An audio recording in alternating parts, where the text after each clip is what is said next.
Let's do an unboxing on this mechanical typewriter by Rokr. Thank you, Rokr, for sending this to me. I've always wanted to get one of these models to build. They just look so fun. At first, I thought this is just like a model, but this is actually a working typewriter. But there's two parts. There's the wooden part, and then there's the mechanical part. The details from this model is insane.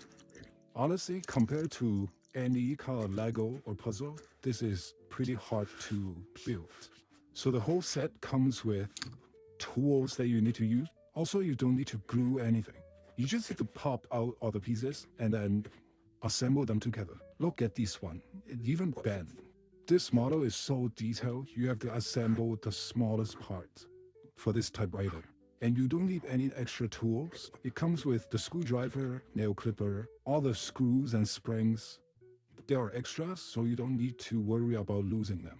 And look at how detailed this part is. And here's the finished product. It took me about a week to finish this, and you can actually type.